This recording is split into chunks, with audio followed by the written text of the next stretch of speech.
Nem sempre o palco é amigo. Em debates, entrevistas, audiências ou até em redes sociais, você pode encontrar um público hostil, um entrevistador provocador ou um oponente agressivo. Mas se você dominar a técnica e seu emocional, vai ter a audiência a seu favor. Nesta aula, você vai aprender a manter o autocontrole, a proteger suas ideias e blindar sua imagem mesmo quando a atenção estiver no ar.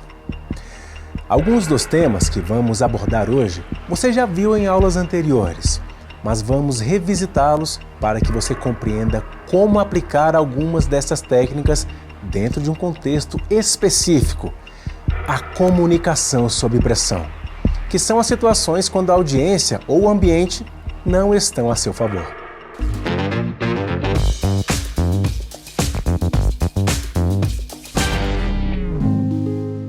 Mapear o território antes de uma entrevista ou debate é a sua primeira ação. Antes do evento, conheça o formato, veja gravações anteriores, entenda quem estará presente. Se possível, visite o local para saber onde ficará a plateia e identifique pontos de atenção. Mapeie onde ficam câmeras e microfones. Isso reduz surpresas e aumenta seu domínio. No dia D, é preciso garantir que você esteja no controle. E o primeiro passo é o controle da respiração. Como vimos na aula 2, a respiração diafragmática 5-6-5 é sua âncora fisiológica. Em seguida, acesse o seu refúgio mental e visualize aquele lugar seguro onde nada nem ninguém te atinge. E relembre seu gesto de ancoragem. Se a entrevista ou debate for na posição sentada, mantenha os 2 pés firmes no chão, ombros abertos e o tronco levemente inclinado para frente. Não cruze os braços ou pernas. Ocupe bem o seu espaço para mostrar que você domina seu território. E pouco antes de começar, se sentir o nervosismo subir, volte para a respiração 5-6-5, que é o seu reset emocional. Inspire, segure, expire. E entre em cena com a calma de quem está pronto, porque você está. Quando corpo, voz e mente estão alinhados e o ambiente já foi lido, você não é apenas um participante, você é o dono do seu espaço. Se você estiver em um debate, lembre-se que seus oponentes também experimentam as mesmas emoções que você. E se você se preparou e eles não, você já está muito à frente deles.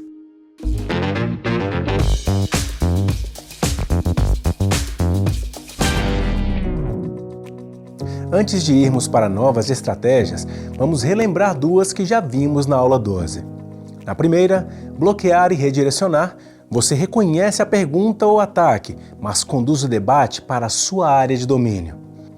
A segunda técnica é a do reenquadro, onde você dá um novo enquadramento ou sentido à pergunta que te foi feita, levando a conversa para a sua área de domínio ou interesse. Diferentemente da técnica bloquear e redirecionar, você não aceita a moldura dos que o seu oponente está tentando impor a você, modificando o sentido da pergunta ou mesmo respondendo-a de forma parcial, como já vimos na aula 12. Agora, vamos ver novas estratégias. A primeira é o espelhamento, que consiste em reproduzir sutilmente a postura, o tom de voz ou o ritmo de fala do interlocutor para gerar conexão e reduzir a tensão. Mas faça isso de forma sutil. O segredo é fazer isso de forma natural, quase imperceptível, para criar empatia e abrir espaço para a sua mensagem. A próxima é a prova social. Em ambientes hostis, mostrar que outras pessoas, grupos ou especialistas respeitam ou seguem suas ideias aumenta sua credibilidade instantaneamente. Pode ser uma menção rápida a pesquisas, reconhecimento por pares ou exemplos concretos de apoio. Outra técnica é a enquadramento de autoridade. Aqui, Você estabelece a sua posição como fonte legítima sobre o assunto. Isso não precisa vir apenas da sua experiência, mas também do seu histórico ou da função que exerce. Use elementos objetivos para demonstrar sua autoridade: números, cargos ou prêmios, depoimentos ou conquistas. Foi com os dados da minha pesquisa que o mosquito da dengue foi eliminado do nosso estado. O importante é fazer isso de forma assertiva, mas sem soar arrogante. Outra técnica valiosa é o silêncio estratégico. Quando receber uma pergunta provocadora ou difícil, não responda por impulso. Faça uma pausa de 2 a 3 segundos, respirando fundo, mantendo contato visual com uma expressão levemente positiva. Nada de encarar com um semblante fechado ou hostil. Transmita serenidade, confiança e presença. A pausa e sua tranquilidade prenderão a atenção do público e te darão tempo para usar suas técnicas de autoestabilização para pensar bem antes de falar.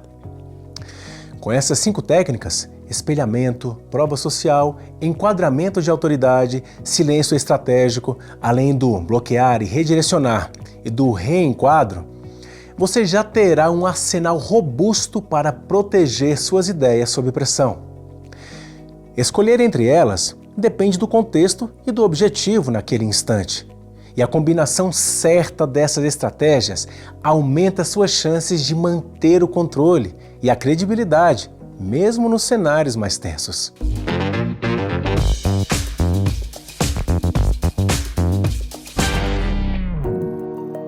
Quando alguém te provoca, seja com palavras afiadas, deboche, olhares de desprezo ou ameaça, o impulso natural é reagir de imediato.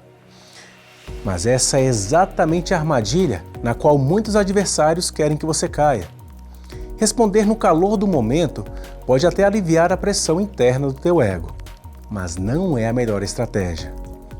Em vez disso, permaneça calmo, mantendo um olhar firme e sereno, sem tensionar seu corpo. Isso transmitirá calma para os outros e, principalmente, para você mesmo. E enquanto estiver recebendo o ataque, você pode fazer tanto a respiração 5-6-5 quanto a 4-2-4. Quando seu oponente terminar de fazer a sua pergunta ou sua afirmação, respire fundo mais uma vez antes de responder. Essa pausa tem um efeito duplo e poderoso. Dá tempo para você organizar o pensamento com clareza e, ao mesmo tempo, comunica para a audiência que você não se deixa conduzir pelo ritmo emocional imposto pelo outro. E não se trata de frieza robótica, mas de transmitir que você não cai no jogo emocional do adversário. Você joga seu próprio jogo, com suas próprias regras. E acredite, isso desarma muito mais do que qualquer resposta verbal imediata. O público interpreta essa calma como força e o adversário logo percebe que não vai conseguir tirá-lo do eixo facilmente. Num debate ou entrevista, essa presença sólida, firme, comunica força tanto quanto suas palavras. Em muitos debates e entrevistas hostis, o oponente tentará atacar você e não suas ideias, para te desestabilizar. Não entre nesse jogo. Mantenha a serenidade e denuncie a tática do oponente.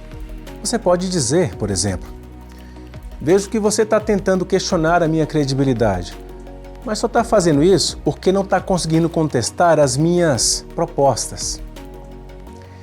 Isso não apenas mostra que você percebeu a jogada, como num debate ou numa entrevista, ajudam a expor para o público que o oponente está tentando fugir da questão do debate, usando um truque sujo. E se o oponente voltar a usar a mesma tática, você pode responder de forma ainda mais enfática, como: é por não poder contestar os meus argumentos que o senhor agora está atacando a minha pessoa. Este é um debate de ideias e não um ringue de boxe.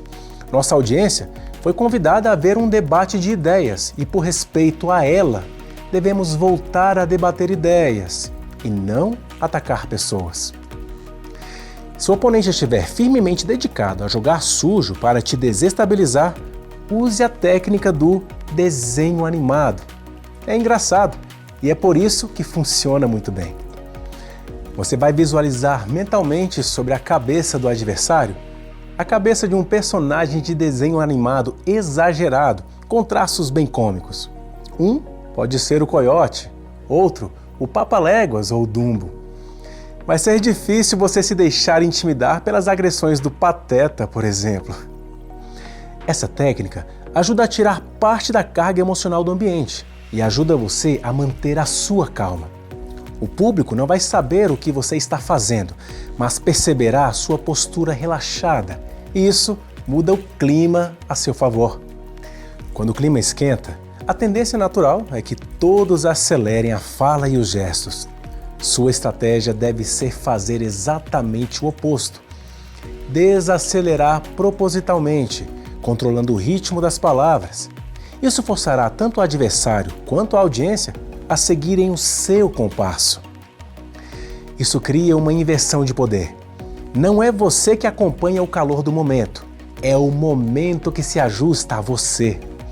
Essa técnica também aumenta o peso de cada frase e transmite autoridade. É impossível parecer desesperado quando se fala com calma e cadência controlada, mesmo que internamente você esteja sob pressão. O humor é uma das armas mais eficazes para neutralizar tensão, mas deve ser usado com cuidado, inteligência e parcimônia. Pode ser uma autodepreciação leve, como: se eu errar, prometo que vai ser com estilo. Ou pode ser uma hipérbole proposital, exagerando a situação até o absurdo, de forma quase caricata. Por exemplo, se alguém insistir que você está muito nervoso, você pode responder sorrindo: eu nervoso, tô ansioso para saber se vai sobrar picadinho na janta lá em casa. Minha sogra faz o melhor do Brasil, é sério. Esse tipo de resposta quebra a expectativa, tira o agressor da posição de controle e ainda conquista a simpatia da audiência. Mas cuidado, o humor só deve ser usado para aliviar a tensão, nunca humilhar o outro, pois isso pode gerar antipatia e virar o jogo contra você. Em debates, interrupções são uma arma frequente, e o instinto de muitos oradores é o de elevar a voz ou acelerar a fala para garantir que sejam ouvidos, mas isso transmite ansiedade. Para combater isso, a técnica correta é ignorar as interrupções, manter o ritmo, o tom e a cadência como se nada estivesse acontecendo. Fixe o olhar na câmera ou em um ponto estratégico. Conclua sua fala e só então dê espaço para o outro falar. Quando distorcem o que você disse ou colocam palavras na sua boca, a solução é reenquadrar com clareza. Comece corrigindo o erro de forma objetiva. Na verdade, o que eu disse foi isso e isso, para então repetir a sua posição de forma ainda mais sólida. Esse reenquadramento é absolutamente necessário para evitar que a distorção se consolide na mente do público e reforça a imagem de que você está no controle da sua narrativa. Algumas armadilhas em debates e entrevistas não vêm no ataque direto, mas escondidas dentro da pergunta. Essas pressuposições ocultas funcionam como um veneno sutil. Se você responde sem perceber, já aceitou algo que não é verdade, e o público registra como fato. Por isso, antes de responder, faça uma pausa mental e pergunte: o que essa pergunta assume que eu não disse ou não defendo? Ao encontrar a premissa do oponente, a exponha e reposicione o tema. Sua pergunta parte do pressuposto de que eu defendo X, mas isso não é verdade. O que eu defendo é Y. Há vezes, quando uma pergunta pode vir carregada com algum elemento venenoso, que a torna perigosa, mesmo se você responder sim ou não. Por exemplo, se um oponente perguntar para você: você sempre age por puro egoísmo? Se você responder sim, fica parecendo que você sim sempre age por puro egoísmo. Ao passo que se você disser simplesmente não, o que soa para quem está ouvindo é: nem sempre, mas às vezes você age por puro egoísmo. O que também é negativo, pois você está assumindo agir por egoísmo com uma certa frequência. Em casos assim, evite o sim ou não no começo da sua resposta. Responda: eu ajo pensando no próximo, no impacto coletivo sempre. Estou aqui para apresentar uma solução real. Dominar essa técnica transforma você de reativo a condutor da conversa. Reconheça, exponha e reenquadre, porque em qualquer confronto verbal, quem define os termos da discussão é o mais provável vencedor. Líderes são moldados nas adversidades. A forma como você lida com ataques define sua força. Não é vencer uma batalha de palavras, mas manter o controle da situação e da narrativa. Ao permanecer calmo e focado, você transmite a imagem de alguém que, mesmo sob pressão, segue firme em sua missão. A vitória está em permanecer firme, independentemente das provocações. E essa postura, a de firmeza sob pressão, é reconhecida por todos como marca de um verdadeiro líder.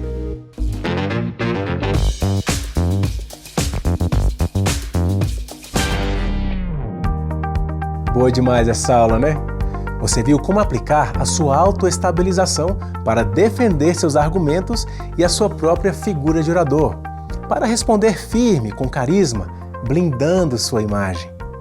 Agora, faça logo a tarefa desta aula, enquanto os ensinamentos ainda estão frescos na cabeça. Na próxima aula, vamos dar mais um passo nessa jornada, aprendendo a transformar a sua presença e a sua mensagem em uma imagem sólida e memorável, para que até quem discorde de você jamais esqueça quem você é e o que você representa.